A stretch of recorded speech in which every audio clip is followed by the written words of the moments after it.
Pozdravljeni. Na vrsto je prišla tudi tovarniška ekipa Mercedes.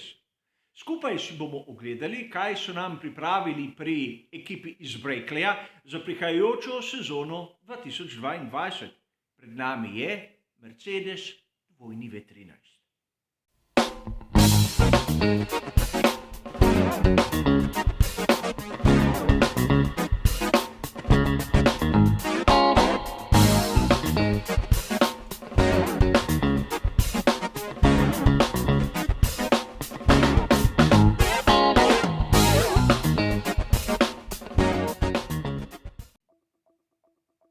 Kot je v današnjem času že običajno, so nam tudi pri tovarniški ekipi Mercedes pripravili spletno predstavitev novega bolida.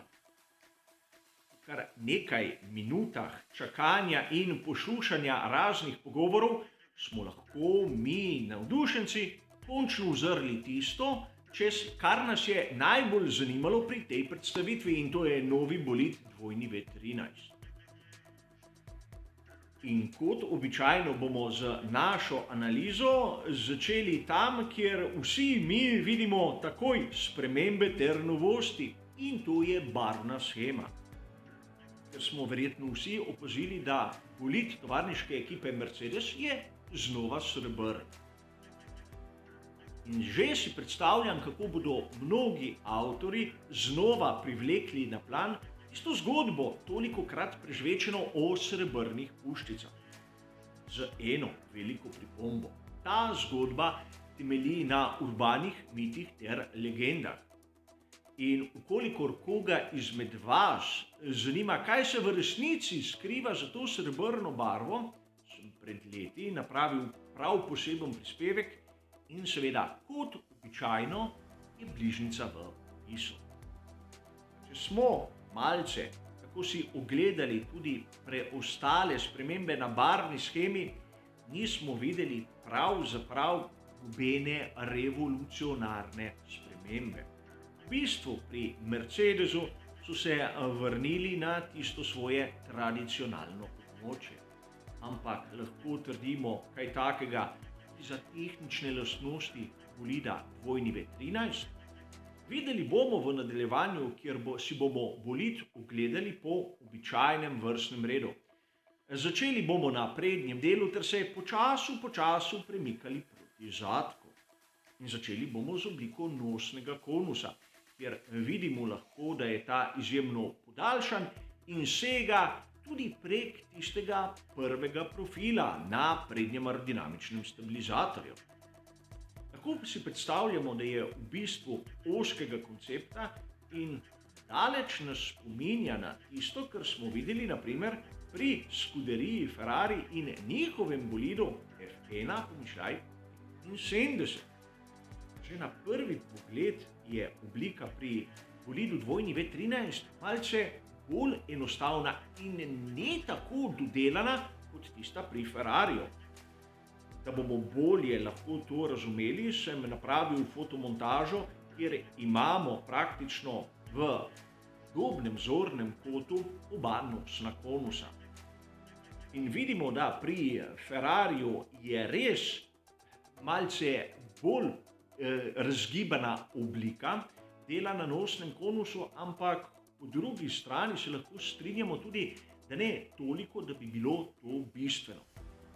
Sedaj pri Mercedesu so se lahko odločili za enostavnejši pristop ali po drugi strani tisto, kar vidimo, ni dokončna oblika. To nam bo seveda povedal čas. Kolikor se dvignemo malce nad to in se uzremo v upetje, bomo videli, da nobenih revolucij. Push-rod spredaj, pull-rod zadaj. Nekaj, kar smo videli pri večini do sedaj predstavljenih bolidov. Edini malce bolj drzni so bili seveda pri McLarenu. A pri Mercedesu so nas prijetno presenetili pri tistem srednjem delu bolida. Ukolikor pogledamo rob dna na prednjem delu, bomo videli, kot pri večini ostalih konkurentov, izjemno agresiven izgled konstrukcije pred samim začetkom, a našo pozornost menim, da moramo usmeriti predvsem na bočne strukture. In začeli bomo pri bočnih hladilnih režah. Kolikor jih pogledamo, bomo takoj opazili, da so izjemno obilne in predstavljamo si lahko, da so elementi postavljeni vertikalno. Izjemno podobno je tistemu, kar smo videli pri Mercedesu in to od bolida dvojni V10 naprej. Isti aerodinamični koncept v tem prednjem delu. Ukolikor to primerjamo naprimer s tistim, kar smo videli pri Ferrariju, lahko opazimo, koliko globlji so pri Mercedesu, kar se tega tiče, in koliko daljšo režo so napravili pri Ferrariju. A menim, da je prav to režo primerjati tudi z McLarenom, ki ima enak karbonski sklop, in videli bomo, da določene razlike so, ampak ne take, da bi bile bistvene. Tu bi vas rad opozoril, da kot posnetka ni popolnoma enak, zato lahko pride do določenih razlik in kot tolikokrat ponovljeno v teh analizah gre seveda za renderje. Poleg tega bi rad tu vašo pozornost usmeril tudi na primerjavo med bočno režo pri bolidu dvojni V13 ter tistim, kar so nam pokazali pri Alfa Tauriju. Namreč lahko si predstavljamo, da tudi pri Red Bullu bodo imeli podobno rešitev. Tu zopet vidimo, da pri Mercedesu je površina bočne reže bistveno večja. A mislim, da je bilo bistvo predstavitev bolidov sezone 2022 v bočnih strukturah tam zadaj. Ker pri Mercedesu se zopet niso oddaljili od tistega koncepta, ki smo ga videli pri njihovih predhodnih modelih. Torej, takoj po hladilni reži se strmo spustijo proti dnu in nekako tu v območju Coca-Cole imajo bolid bistveno bolj ozek, kot smo videli pri konkurenci.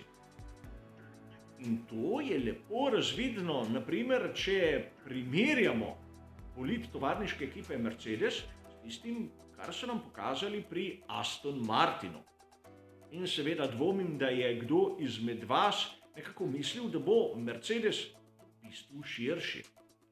Po drugi strani, bistveno ožji, je nov Mercedes tudi od tistega, kar smo videli pri Alfa Tauriju.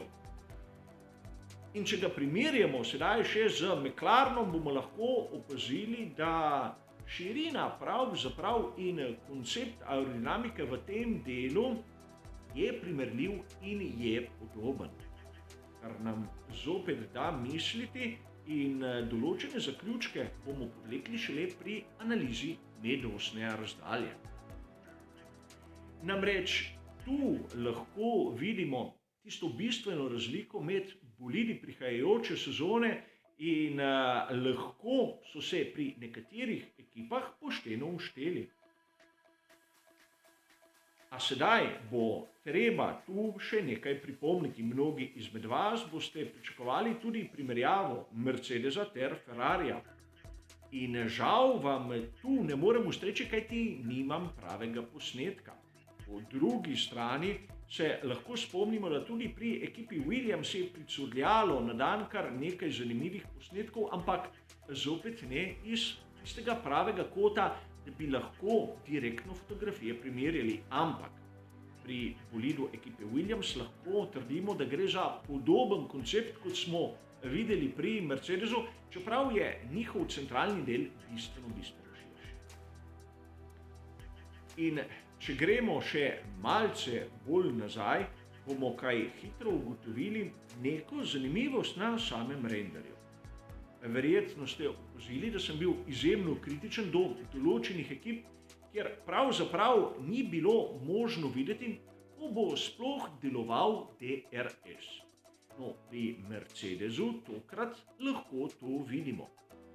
Namreč, kolikor smo pravzaprav natančni, lahko vidimo, da pri Mercedesu so se potrudili in tisti zgornji pomožni profil izgleda, da je malček odmaknjen od tistega, kar so današnje bočne plošče. vidimo lahko, kako bo ta zadeva sploh delovala. Prav po mojem osebnem mnenju, tisto, kar vidimo na teh predstavitvah in na teh renderih, še zdaleč ne bo prava oblika aerodinamičnih stabilizatorjev, ki jih bomo videli naprav. A vrnimo se nazaj. Videli smo, da pri Mercedesu so napravili bolid, ki je izjemno ozek in tudi nima vsega tistega materiala tam pri bokih. Torej, gre za bolid, ki ima kot prvo izjemno majhno čelno površino, kar bi lahko pomenilo manj zračnega upora kot marsikdo iz konkurence. Po drugi strani to lahko tudi pomeni, da s tem so si lahko privoščili daljšo medosno razdaljo. Manj materijala, manj teže, predvsem v tistem prednjem pogledu, kar lahko pomeni, da so tisto prihranjeno težo vgradili v samo dolžino bolida. In zopet bomo naredili primerjavo fotografij, kjer imamo za mejnike McLaren ter Aston Martin. Tista dva bolida, ki lahko nekako predstavljata maksimum ter minimum. In vidimo z presenetljivo natančnostjo, da je Mercedes dvojni V13 točno toliko dolg kot McLaren MCL36, kar nam zopet govori v tisto smer, da pri Mercedesu so izkoristili vso možno dolžino medosne razdalje 3600 mm, kar posledično pomeni daljše dno bolida in več aerodinamičnega oprijema, ki izhaja iz stalnega efekta. Mnogi izmed vas boste lahko malček razočarani nad Mercedesom dvojni V13. Izgleda izjemno čisto, izjemno enostavno, nič posebnega. Po drugi strani smo lahko videli, da prav ta odsotnost vseh komplikacij nam kaže na velik trud, ki so ga nekako vložili v ta bolid. Namreč tam, kjer so drugi iskali rešitve, ki lahko delujejo ali ne, so pri Mercedesu se nekako usmerili v tista področja, ki so bistvena. Namreč dno, ki bo v uporabi v letošnji sezoni, zagotovo deluje. Daljša kot je medosna razdalja, več oprijema bomo imeli naprimer pri Ferrariju in Aston Martinu. Bomo videli, ali bodo njihove rešitve na zgornjem delu bolida prinesle neko dodano vrednost. A zagotovo lahko ocenimo, da pri Ferrariju imajo medosno razdaljo približno 10 cm krajšo, pri Aston Martinu pa 20. Zato ne bi zaničeval iz prvega pogleda Mercedes dvojni V13. Gre za projekt, ki je nekako nadaljevanje tistega, kar smo videli do sedaj in nekako kaže na dodelanost, ki pa je lahko na prvi pogled morda tudi skrita. A seveda gre kot običajno za renderje in pustimo se presenetiti, kajti tudi pri tovarniški ekipi Mercedesa so nam marsikdaj pripravili kakšno presenečenje. Za danes to predstavitev bo seveda to vse. Hvala za vašo pozornost ter seveda nasvidenje.